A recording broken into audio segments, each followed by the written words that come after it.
Pero ito guys, meron kayong pagdidesisyonan na magdadala ng swerte, mga kapiksi, sa buhay nyo. So, kung nag-aantay kayo ng swerte, kung tinatanong nyo kung kailan ba kayo sa swertehan, mga kapiksi, ang swerte ay sa inyo nakasalalay, sa inyong pagdidesisyon. Okay?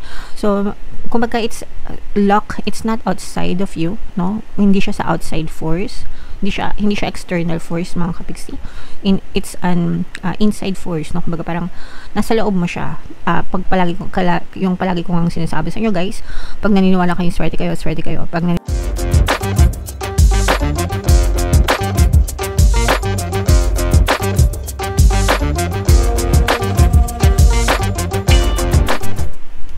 Hello guys, hello Pisces, welcome back to Pinoy Pixie Tarot. Ang pamagat ng episode natin for tonight is full moon kapalaran guys, para ngayong December to January, mga kapixie, para sa Pisces, Sun, Moon, Rising sign and Venus. So yung ating full moon guys ngayong December ay sa December 4, tapos yung next na full moon naman natin ay sa January 3, mga kapixie. So, ang reading na to ay para sa period na yan. And ang pamagat ng ating full moon ay cold moon. Isa din itong super moon, mga kapixie. Okay? Kaya, mapapansin nyo na maliwanag ang ating buwan ngayong season. So, ito yung ating moon message para sa inyo guys. Expect powerful change, no? So, expect nyo na yung mga malalakas, mga magaganda, positibong pagbabago sa buhay nyo. Bagong taon nito guys, no?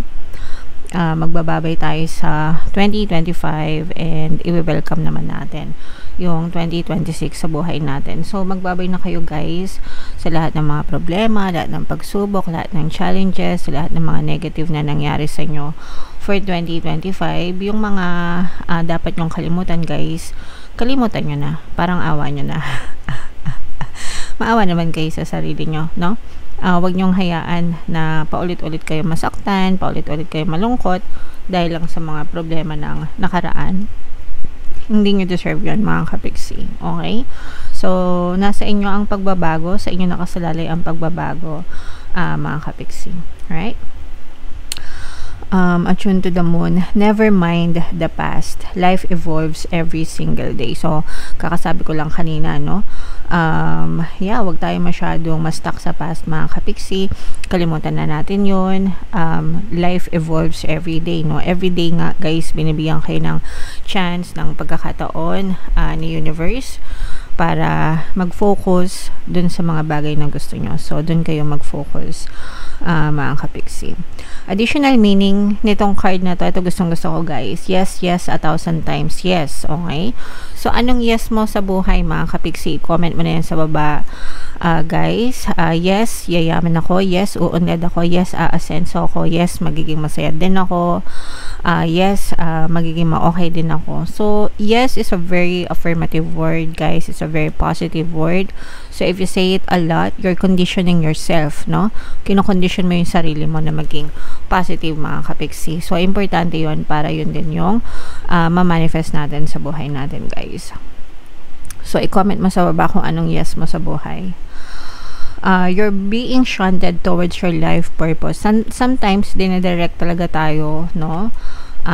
Ni Divine Universe para dun sa tamang landas natin. So, merong mga tao, bagay, sitwasyon na kailangan mawala sa buhay natin para mabigyan ng space din sa buhay natin yung mga tao, bagay, sitwasyon na deserve natin, na karapat-dapat sa buhay natin, mga kapixie. Whatever is happening now is happening for your highest good. Para sa inyo yan. Kaya maganda, kaya hindi maganda yung nangyayari sa inyo. Para sa inyo yan, mga kapixie. There's always a purpose to everything. Lahat ng bagay may dahilan. Okay? Kaya pangit yan, kaya maganda. And there's always a blessing at the end, guys. So, this is an important turning point in your life now. Sometimes, nagigising tayo, 'di ba? Nagigising tayo, alam mo 'yon, parang natatauhan, no? Yun yung ibig ko sabihin na nagigising, natatauhan. Sometimes if we feel so much pain, so much sorrow, sobrang lungkot, sobrang sakit, hindi tayo makapag-isip talaga ng tama. Gusto lang natin umiyak. Yung iba nagwawalwal, umiinom, naglalasing, nagbabarkada para mawala yung pain, yung sakit, di ba? Tapos isang araw magigising na lang sila, ayoko na, tama na, di ba? Wala namang pupuntahan itong kawawalwal ko sa buhay. So for some of you, you may be undergoing through those kind of pain right now, mga kapiksi, naintindihan ko yan. Hindi madali, pero magsasawa din kayo, and babangon din kayo. So antayin nyo yan, mga kapiksi. And kapag dumating yung araw na yan, be there for yourself, no? And i-congratulate mo yung sarili mo na nakayanan mo. Okay? Congrats in advance. Alright, so yan yung moon message para sa inyo, Pisces. Makabagbag damdamin. Yeah. Comment down below if naka-resonate kayo. So, shuffle natin to. Hanapin natin yung energy ng moon at saka yung energy ng Pisces. Habang sinushuffle ko to, guys, panoorin nyo muna yung video natin regarding sa ating paano mag-manifest ng abundance video course. Kapiksi, sawa ka na ba sa mga struggles at hirap sa buhay mo? Masipag ka ba at masikap sa buhay ngunit hindi ka pa rin umaasenso? Ilang beses ka na bang nag-attempt mag-negosyo at mag-invest pero palagi ka pa rin nalulugi? Sa pagkakataon na ito ay maaaring may subconscious beliefs ka na nagiging balakid sa iyong pag-unlad at pagyaman. Introducing, paano mag-manifest ng abundance video course.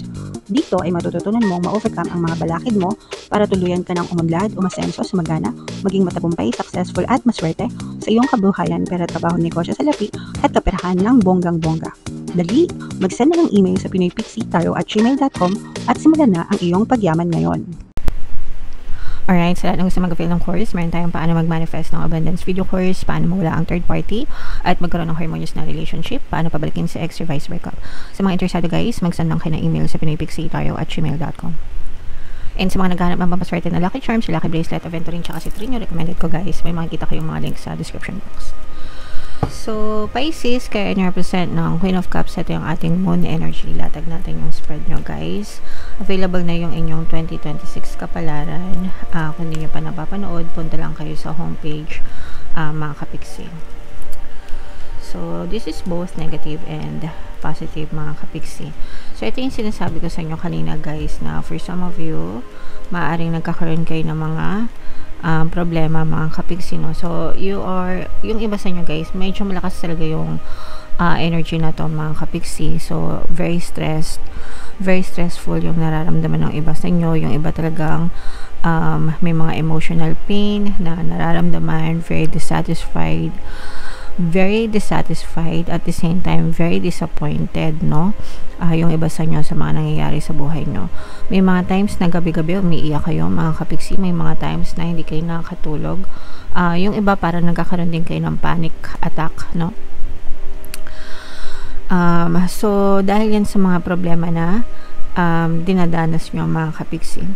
So if you are experiencing this and if you need help, guys, kailangan kausapin nyo yung mga mahal nyo sa buhay. Kasi pwedeng seryoso, no, yung nararamdaman nyo. Humingi kayo ng tulong, guys. Pamilya nyo yung unang-unang pwede nyo lapitan. Kundi naman pwede yung pamilya, mga close friends nyo, and ask for help kasi baka medyo nahihirapan na kayo, baka it's too much for you to bear. Sometimes pwedeng nagiging ano na yan, yung mga depression, ganyan. So kapag sumobra, alam nyo na, may mga consequences siya na hindi magaganda. So mas maganda, maaga pa lang, maagapan na, mga kapiksi. Okay? Dito sa channel natin, guys, meron tayong Ho'oponopono and self-love na subliminal. Yan yung pwede ko maitulong sa inyo. Pakinggan nyo yung mga subliminal na yun para gumaan ang inyong pakiramdam, mga kapiksi. Makakatulong kahit pa paano maibsan yung sakit, guys. Okay? On the positive side naman, eto, guys, meron naman mga tao na pwede kayong malapitan. Sabi ko nga sa inyo, magsumbong kayo, umiyak kayo kung kinakailangan, and humingi kayo ng tulong, mga kapiksi. Sa kaperahan, guys, nakikita natin na very stable naman yung source. So, actually, may mga good news, no, na maaring dumating sa inyo. Kung ang problema nyo, guys, is pera or kung nagkakaroon kayo ng money problems, may mga good news na maaaring dumating sa inyo sa pera. Actually, maaaring may mga tumulong sa inyo kung kailangan nyo ng financial help or financial aid, mga kapiksi. So, may mga taong pwede kayong malapitan and may mga tao talaga na makatulong sa inyo, guys. Okay? So, kapit lang, mga kapiksi, huwag kayong mahiyang manghingi ng tulong sa ibang tao. For some of you naman, guys, maaari kayong magkaroon ng parang reset ba? Reset sa buhay nyo.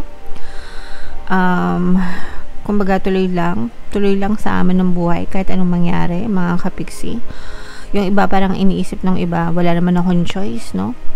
Kailangan ko pa rin mabuhay, kailangan ko pa rin ituloy. So, habang may buhay, may pag-asa, yun yung tatandaan nyo palagi, mga kapiksi. Tingnan pa natin, guys, na what else, kung ano pa yung pwedeng i-expect. Ayan, no, dadating din sa inyo yung swerte, guys. Actually, yung swerte nyo is nasa sa inyo. Sa inyo nakasalalay yung swerte nyo. Mga kapiksi, mayroon dito ang presence ng another earth sign at saka air sign, Aquarius, Gemini, Libra, Capricorn, Taurus, Virgo. Pero ito, guys, meron kayong pagdidesisyonan na magdadala ng swerte, mga kapiksi, sa buhay nyo. So, kung nag-aantay kayo ng swerte, kung tinatanong nyo kung kailan ba kayo sa swertehin, mga kapiksi, ang swerte ay sa inyo nakasalalay, sa inyong pagdidesisyon. Okay? So, kumbaga, it's luck, it's not outside of you, no? Hindi siya sa outside force, hindi siya external force, mga kapiksi. It's an inside force, no? Kumbaga, parang nasa loob mo siya. Yung palagi ko ang sinasabi sa inyo, guys, pag naniniwala kayong swerte kayo, swerte kayo. Pag naniniwala kayong malas kayo, malas kayo. So, always affirm, no? Na swerte ka. Ikaw ang lucky charm mo. Ikaw ang swerte sa buhay mo. Okay? Ikaw ang magdadala ng swerte sa buhay mo. So, yung iba sa inyo, guys, meron kayong pagdedesisyonan na magdadala ng swerte sa buhay mo ngayong season na to, guys. Okay?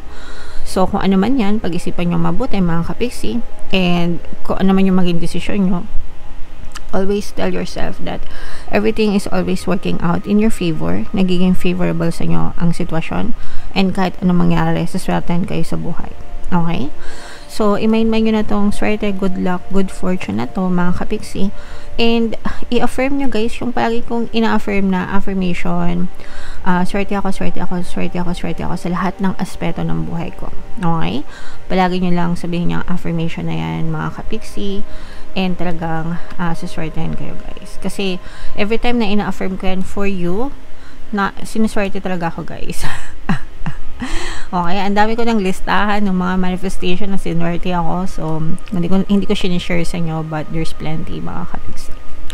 Alright, so comment down below if naka-resonate kayo, guys. Ito yung ating 2026 kapalaran. Ito naman yung ating success stories ng paano mag-manifest ng abundance video course. Thank you for liking, sharing, and subscribing, guys. See you next time. I love you all. Have a nice day. Bye-bye.